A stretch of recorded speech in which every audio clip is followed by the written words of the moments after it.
दोस्तों, जीवन में कई बार आपके हालात आपके निर्णयों को बदल देते हैं।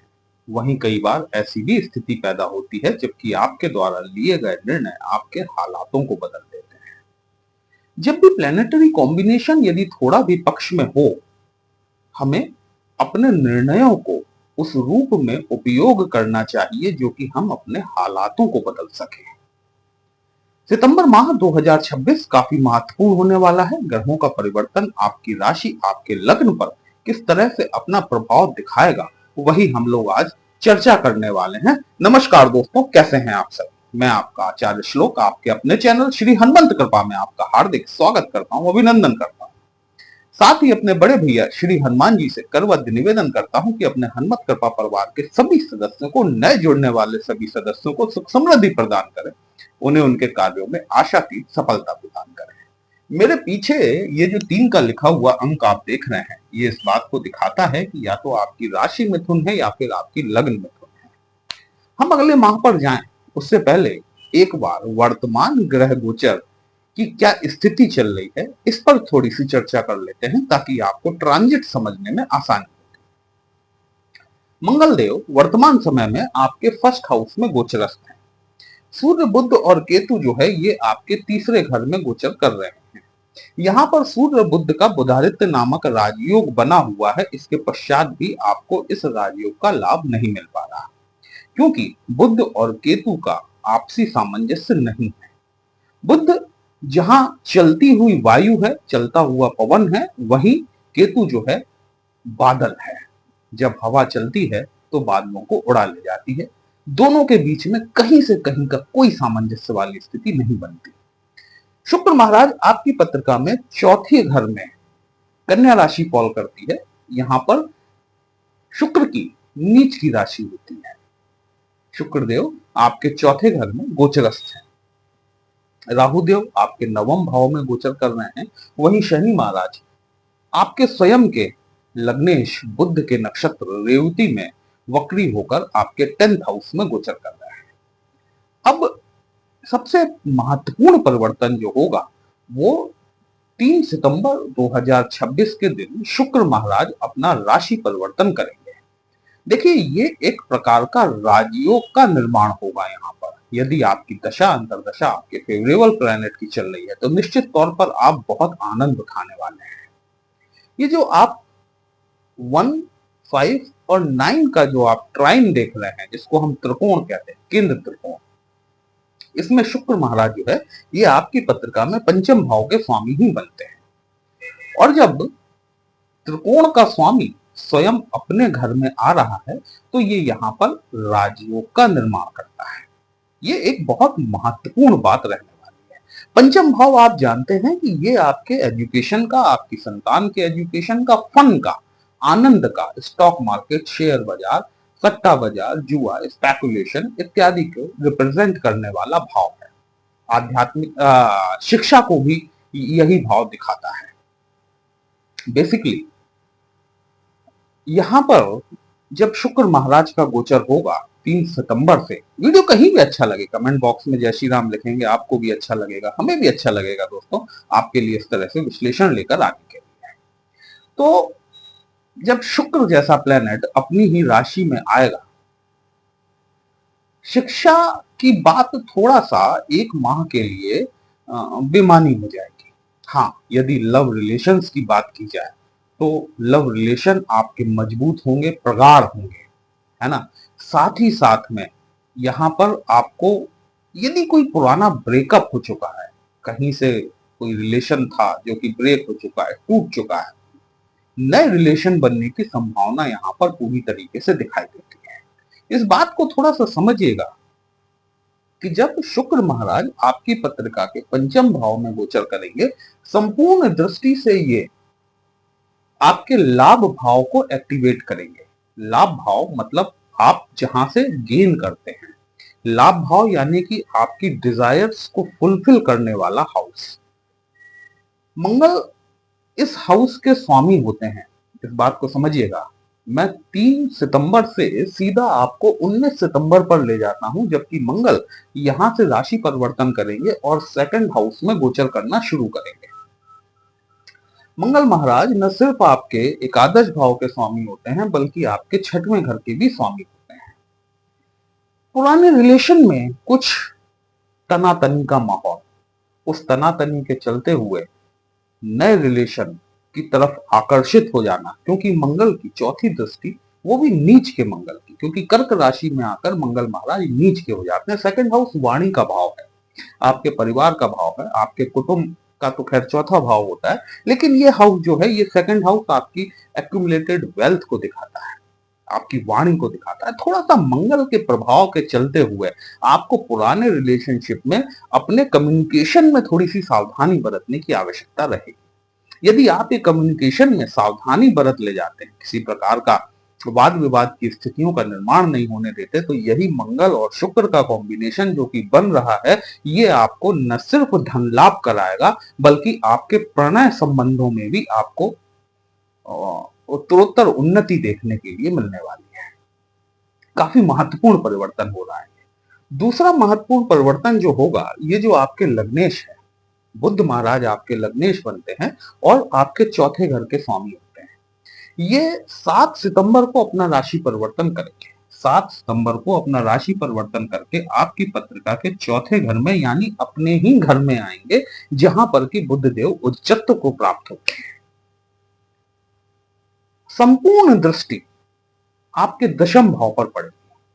शनि और बुध की नैसर्गिक मैत्री होती ही होती है। यदि आपके चार्ट में कोई स्पेशल कॉम्बिनेशन ऐसा बना हुआ है, ऐसे नक्षत्रों का संयोग बना हुआ है जहां पर कि शनि और बुध की मित्रता नहीं है, ज्यादातर मामलों में शनि और बुध की मैत्री देखने के लिए मिलती है।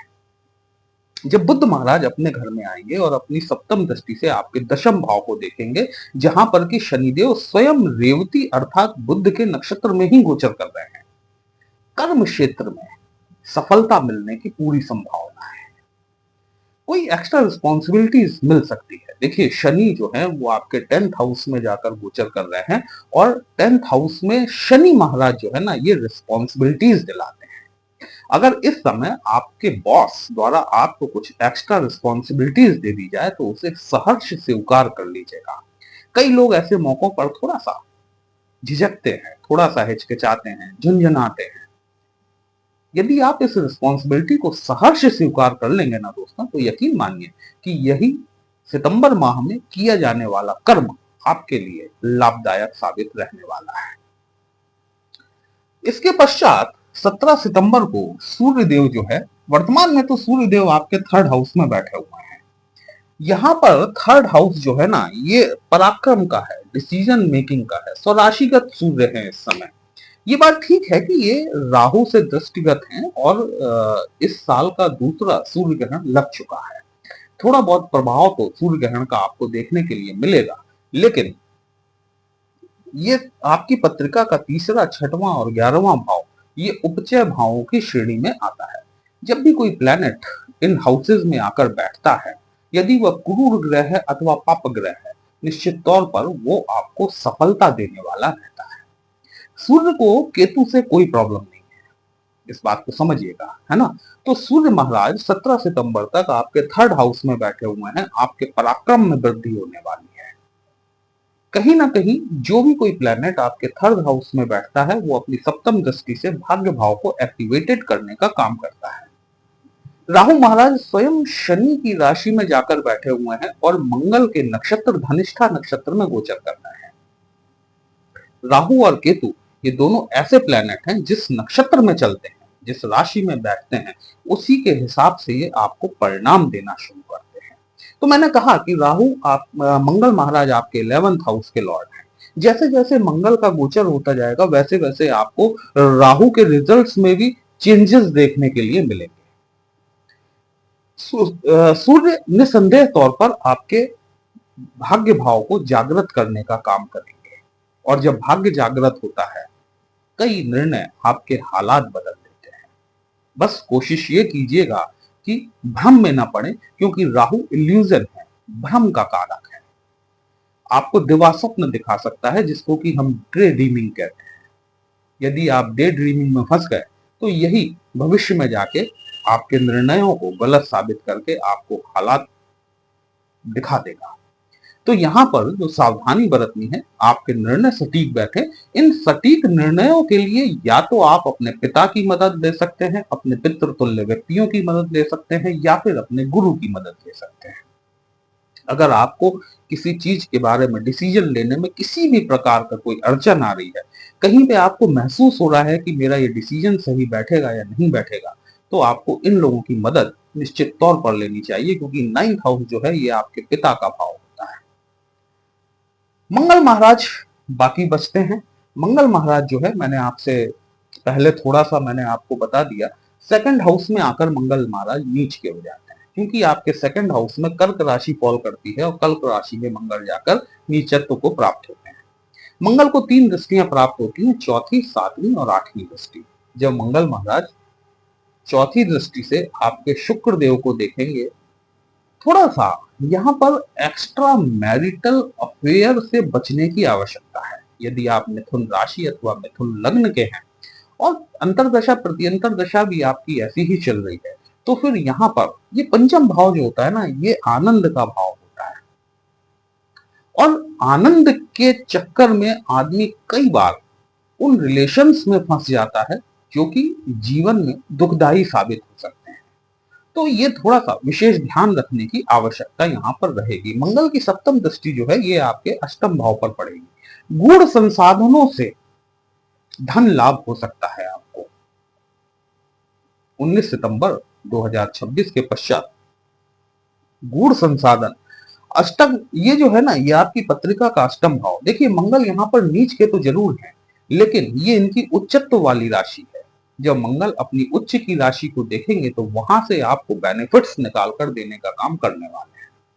यदि आप रिसर्च स्कॉलर हैं, यदि आप टैक्स कंसल्टेंट हैं, यदि आप चार्टर्ड अकाउंटेंट हैं, या फिर कोई उत्खनन से संबंधित कोई कार्य करते हैं, या फिर आप पुलिस इत्यादि से संबंधित हैं, रॉ, सीबीआई, गुप्तचर संस्थाएं, फाइनेंस के फील्ड में यदि आप काम करते हैं, निसंदेह तौर पर यहाँ पर मंगल देव आपको। अच्छा, इसके अलावा एक चीज और कि यदि आप ऐसे डिपार्टमेंट में काम करते हैं जहां पर कि आपको अंडर टेबल इनकम होती है, वहां से भी आपको लाभ होने की पूरी संभावना है, क्योंकि मैंने आपसे कहा कि गूढ़ संसाधनों से लाभ हो सकता है। कोई पैतृक विरासत, इंश्योरेंस का पैसा भी आपको यहाँ पर मिलता हुआ दिखाई देता है, यदि दशा अंतरदशा आपके फेवर की है।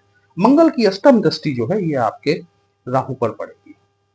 ये यहाँ पर थोड़ा सा, इसीलिए मैंने आपसे शुरुआत में कहा कि कम्युनिकेशन को थोड़ा सा सॉफ्ट बनाकर चलिएगा, क्योंकि मंगल राहु का संयोग कहीं ना कहीं अंगारक दोष को जन्म देता है। इस दोष के चलते हुए आदमी की वाणी में, वैसे ही मंगल एग्रेशन का कारक है, आक्रामकता का कारक है, और जब उसमें राहु का संयोग हो जाता है तो कहीं ना कहीं आक्रामकता बढ़ जाती है। यदि आप अपनी वाणी पर नियंत्रण रखेंगे, यदि मिसकम्युनिकेशन नहीं करेंगे, तो निश्चित तौर पर सितंबर माह आपके लिए काफी धनदायक सिद्ध हो सकता है।